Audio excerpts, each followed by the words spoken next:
you're okay. I didn't do a video last week because the UK as a whole, in particular where I live on Merseyside, Liverpool, there's just protests and riots and it's absolute mayhem. Last Monday, 3 little girls were stabbed to death. 6 others were put in hospital in critical condition. Adults were injured. They caught the lad, he's 17, he's 18 this week. They named him, and it's been a catalyst for a week of just endless mayhem. And Saturday and Sunday, near me, 5 minutes one end and then 5 minutes the other end, so my house was right in the middle of both. Just endless protests for like, it felt like 24 hours. Just madness. But it's really hit the nation hard, especially Liverpool, I think. But the riots and that, it's mostly just scumbags just going out, robbing shops and stuff and burning places, and it's just been a nightmare. So I didn't do a video last week. I was just in a daze till about Thursday, and then it all kicked off Friday, Saturday, Sunday. So I done a case a few weeks ago about a Nobel Prize writer from Canada called Alice Munro. And Alice Munro's daughter, Andrea, had accused her mum's husband, so the stepdad, Gerald Fremlin, of abusing her when she was a little girl. And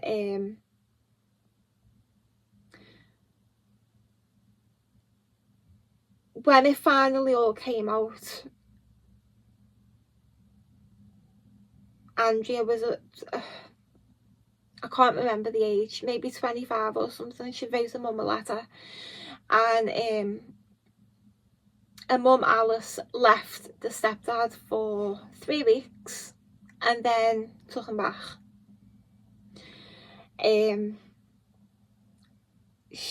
The daughter, Andrea, she went to the police in 2004 and Fremlin was charged, and Andrea's mum, Alice, screamed at police saying my daughter is a liar. So, you know, gold star for mothering.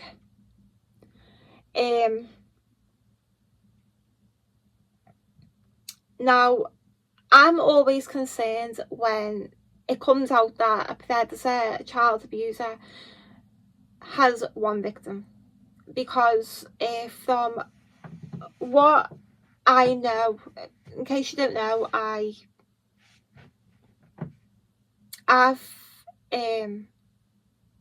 my area, I mean, I've got a few different areas, but one area of mine is child sexual exploitation.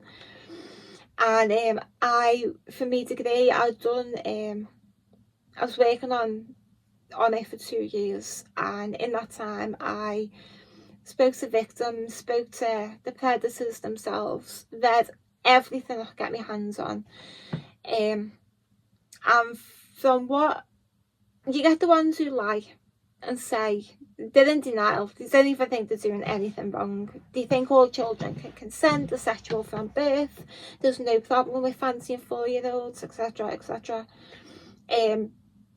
They're raping a child and think that they're in a relationship with them because they're fucking crazy.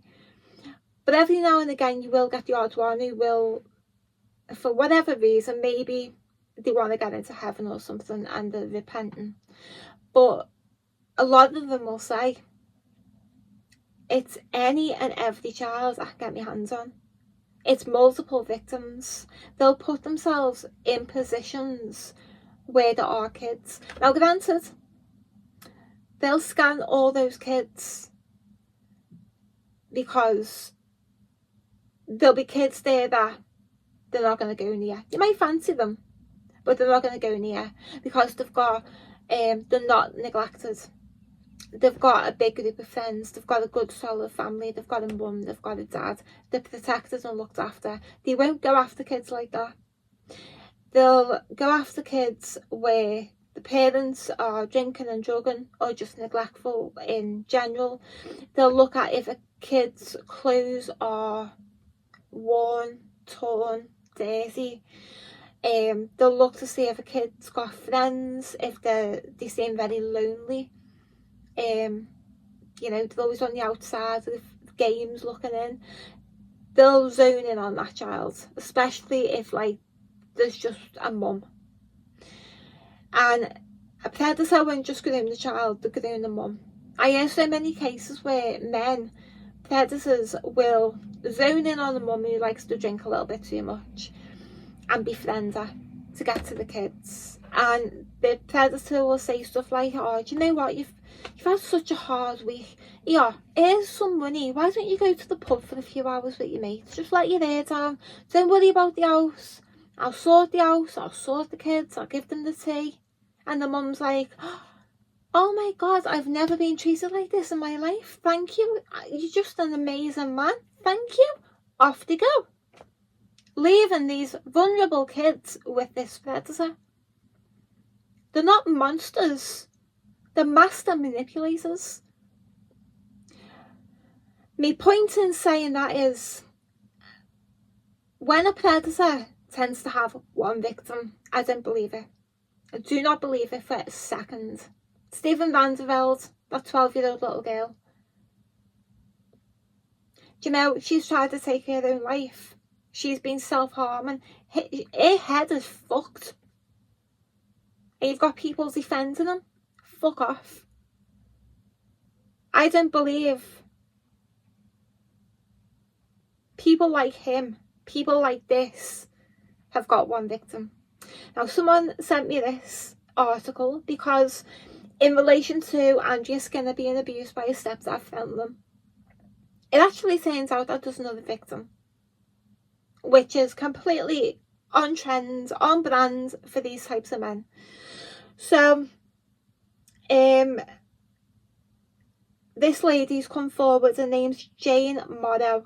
Might not be saying that surname right. She's 64. Now, this abuse happened when she was 9 because the families were friends. So her mum and dad were friends with Fenlon and Alice Monroe.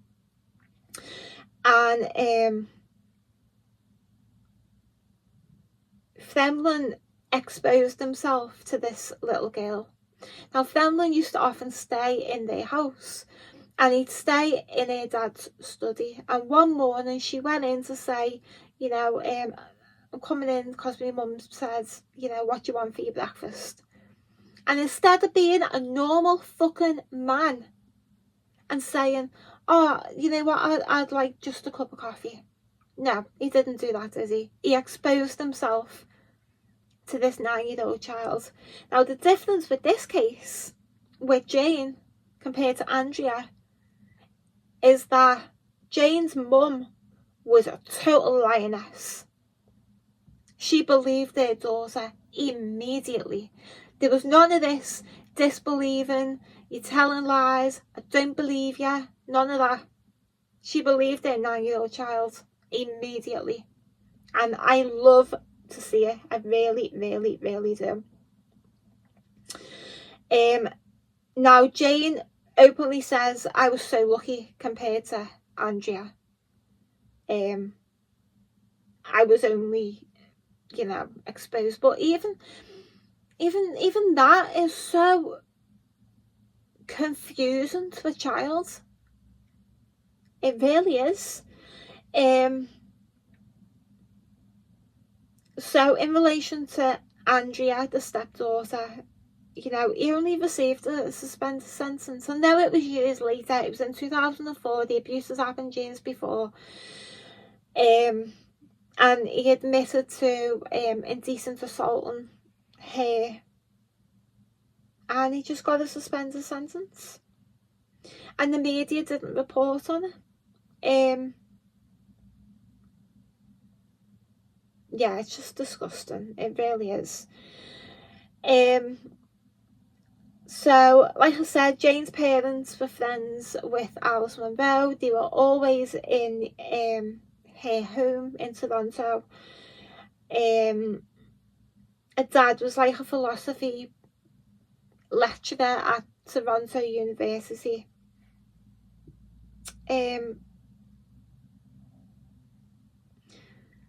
Not so.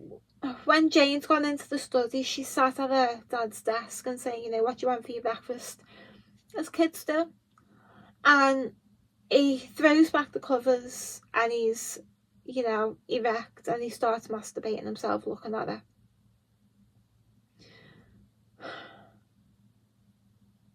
She even said, I'd never seen anything like that before, and I was completely shocked and scared. She instantly knew it was something wrong, and she covered her face with her hands because she didn't want to see. She wanted it to stop. The kids, they don't want this. These predators just do not get it, or they get it and they just don't care. Such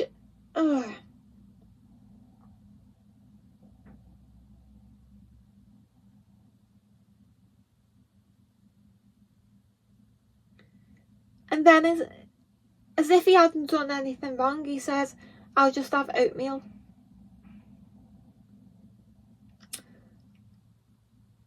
I mean,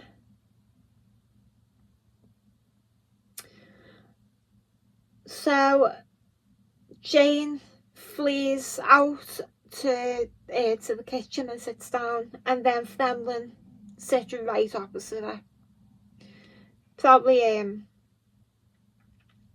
but then he says, well, Janie, I guess I shouldn't have flashed me cock at you. Jane continued to eat her breakfast. She just didn't know what to do. And then he says, well, you got to see mine. Maybe you'd like to show me yours. I mean, to say I want to get a knife and kill him is an understatement. I don't know how this mother stopped herself.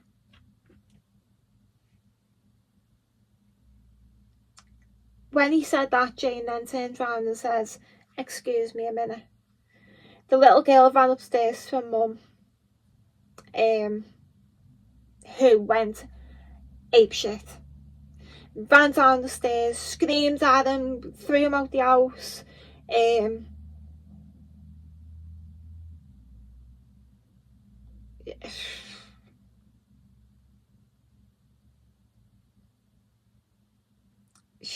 This mother is just amazing.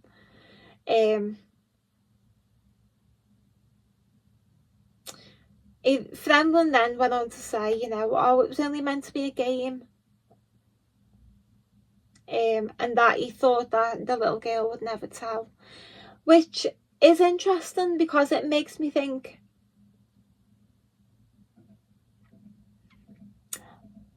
why? Andrea told her dad and a stepmom and a stepbrother. Andrea told. Why did you think this little girl wouldn't tell? Unfortunately, in Andrea's case, a dad, stepmom and mother just did not give a fuck. Still sent her back.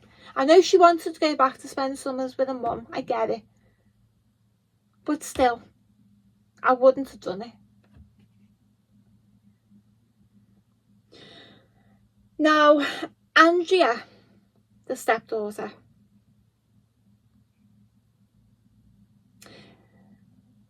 says that there was a suspicion that Fremlin in 1959 raped and murdered a 12-year-old little girl called Lynn Harper. Now I'm going to look into that more. Now Jane says that she's got a suspicion that her mum was already wary of Fremlin, which shows me that Fremlin was showing signs that the mum is picking up on, that something iffy about you, I don't really trust you. And what they'd go on camping trips, the girls, and this mother, Jane's mum, had said to the girls, look, just be careful on the camping trips.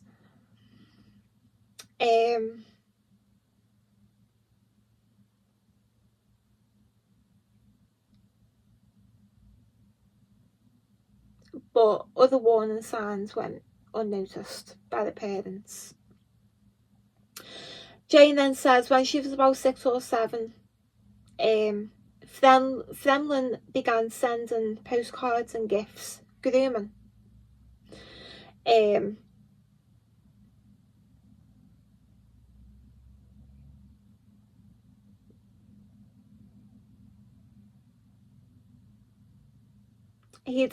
Now I don't know the song, but he sent her a recording of a 1968 hit called I Gotta See Jane by R.D. Taylor. And Jane then says when she listens to it now, she's astounded that her parents didn't question why this 44-year-old man was sending a song like that to her. And she says that the lyrics relate the story of a man desperate to get back to the arms that once held me, and when love and happiness were mine, I gotta find that world of Jane and me like it used to be.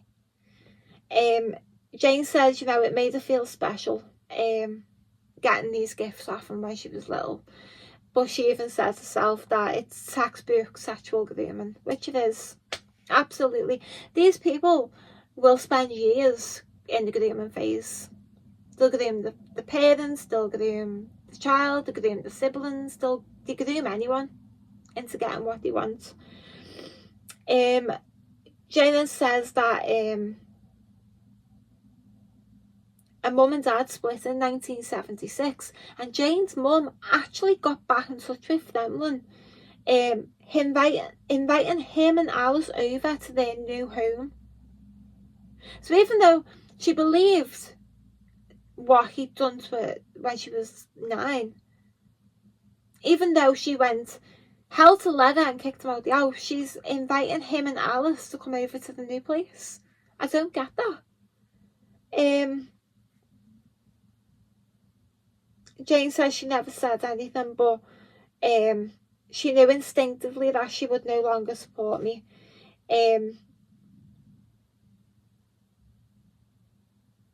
She just felt really let down by her mum.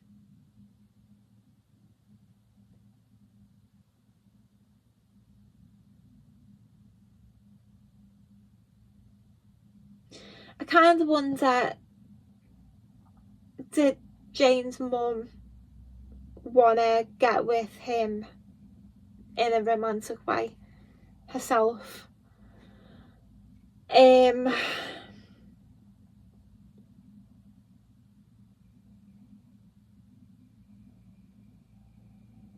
Yeah, it's just weird that the mum would change so much.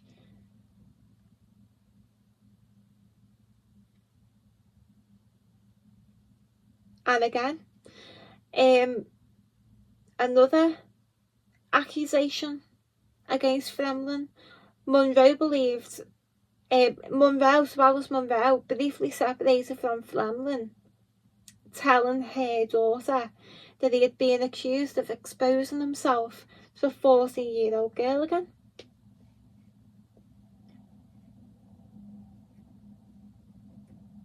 And then the fears about Lynn Harper, the 12-year-old girl murdered in 1959 in woods outside the Fremlin family hometown of Ontario.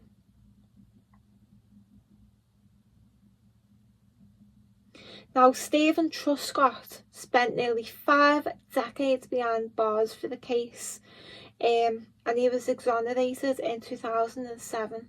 He didn't do it. So little Lynn Harper's murderer is still out there, and this poor lad, he was 14 at the time, spent nearly 50 years in prison. That's just, I hate miscarriages of justice. I hate them.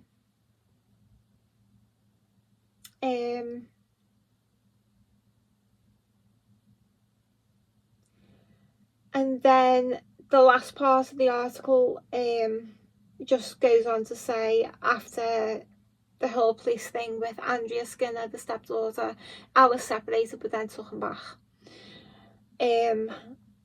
So like, there's already a handful of victims. So it weren't just the stepdaughter Andrea at all, because these predators cannot keep their hands to themselves. And what's interesting to me is it's evident in the Colin Pitchfork case. He started exposing himself when he was 15, and then he went on to rape and murder 2 15-year-old girls.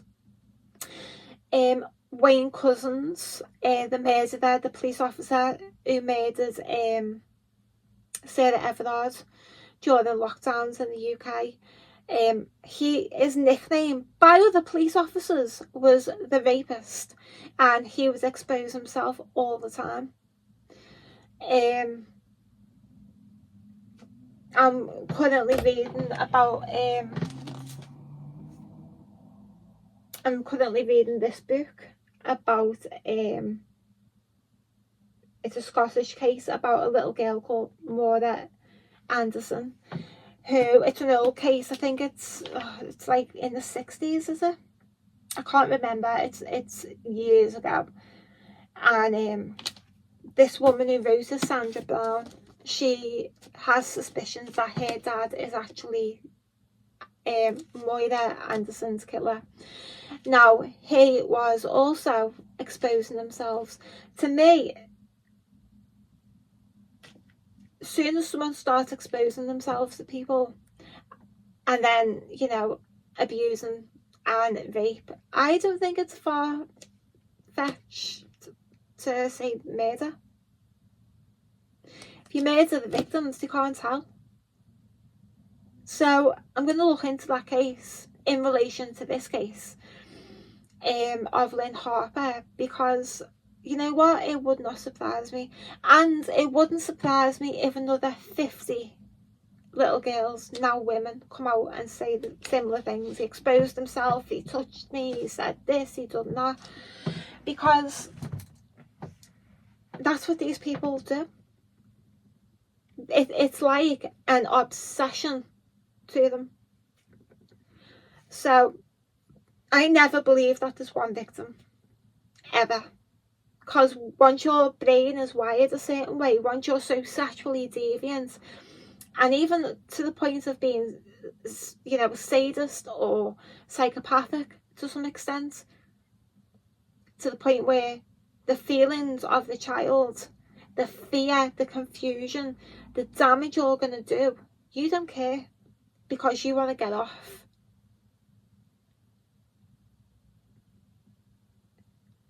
And he got away with it all. He died in 2013. Even when arrested in 2004, he got a slap on the wrist. No justice in this case at all. I just hope that Jane is being able to live a happy, healthy life. You know, I know Andrea has really struggled with, you know, bulimia, and mental health suffered a lot. But I hope all the victims are okay. That 14-year-old boy spent 50 years in prison for the crime he didn't do. I'll go on about miscarriages of justice when I cover that case, because I was part, it's finished now, it disbanded last October, but since 2016 I've been part of a campaign group called United Against Injustice, and it deals with campaigning to get people out of prison, showing new evidence that they clearly didn't commit this crime. I've had the honour to meet men, two of the men from the two of the men from the Angola 3 came to my university to talk. Robert King got out first, and he's done nothing but campaign to get the other two out. Amazing human being. Again, I'll talk more about that when I cover little Lynn Harper's case, because I didn't know anything about it. But it clearly, in my opinion, I can see a link, to be honest. But that's just me. If you're on the streets of the UK, just stay safe and just try and stay in the house. Try not to get involved in it, because people are going to get really hurt. They already are. I know you probably want to hit the streets and stuff, but I just hope it all dies down soon. But anyway, stay safe, have a good week, and I'll see you in my next video. Bye.